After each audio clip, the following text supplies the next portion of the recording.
I've never given y'all my meatloaf recipe because I don't have one. This really is one of those things that I just buy a pound of ground beef for and then start pulling out of the pantry. But on Tuesdays, we try to feed 4 people for 10 bucks and whatever's in the pantry. This is a pound of the cheapest ground beef I could find at my grocery store. 73-27, meaning it's 73% lean ground beef and 27% fat, which is gonna be delicious in a meatloaf. Now again, I don't have a set recipe, but I'm gonna kind of walk you through my process. And I'm not saying this is the only way to cook meatloaf or even the right way to cook meatloaf. I'm just saying it's the way I do it. And if you don't like it, don't tell me about it. Go talk to your mama, because I don't give a f. I always put mustard in mine, whatever kind you got in the fridge. I've got some of this Creole mustard here, like 2 spoonfuls left. Always some Worcestershire. And y'all already know I'm putting onion soup mix in mine. This stays in my pantry. If they ever quit making onion soup mix, y'all are gonna find me like laid out on the side of the road somewhere, just in shock. We're gonna throw in 1 egg. If you don't have any eggs, just put in a few tablespoons of mayonnaise. It'll have the same effect. And you need some sort of like a carb, okay? You can use toasted bread, saltines, club crackers. I had some Ritz crackers. This is 1 sleeve. Stuff and mix is really good too. I don't know if I'm gonna use all these. Yeah, I am.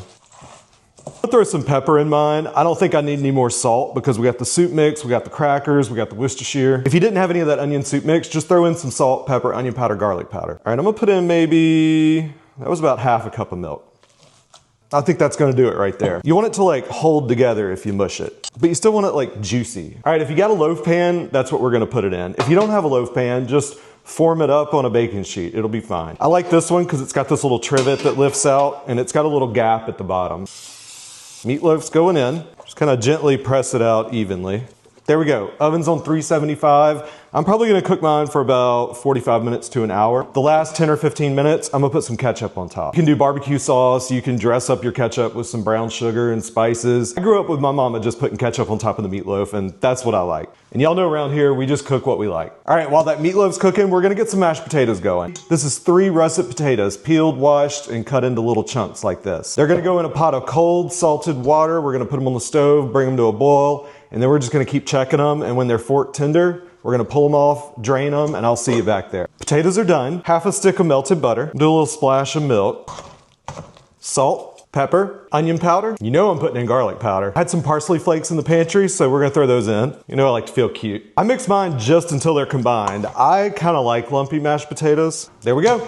I made a pot of corn to go with this too. This is 1 can of cream corn, 1 can of whole kernel sweet corn drained. I threw in a tablespoon of butter, a ton of black pepper. I had some green onions that were going bad in the fridge, so I chopped those up and put them in. And I found a little bit of sharp cheddar cheese in the fridge, so I threw that in too. Whenever you want to zhuzh up some canned vegetables, just start grabbing out of the fridge and throwing it in. And here's our meatloaf. I cooked mine for 30 minutes, put the ketchup on top, and went another 15. Let me see if I can get a video for y'all. So here's how I know mine is ready. See how it's pulling away from the edge here, and it's getting kind of brown and crispy? That's when I know I'm getting there, and I'll pull it out, I'll put the ketchup on top, and then I put it back in for another 10 or 15 minutes. So if you've never made meatloaf, you might have to make a couple just to kind of get a feel for how you like yours. All right, y'all, there's dinner. That corner piece is always the best. We gotta get the perfect bite here with some potatoes and some corn. Oh, yeah. Y'all come fix you a plate of this. I know somebody's gonna ask. The pan I use for the meatloaf, the menu schedule for this week, apron, everything. YourBarefootNeighbor.com.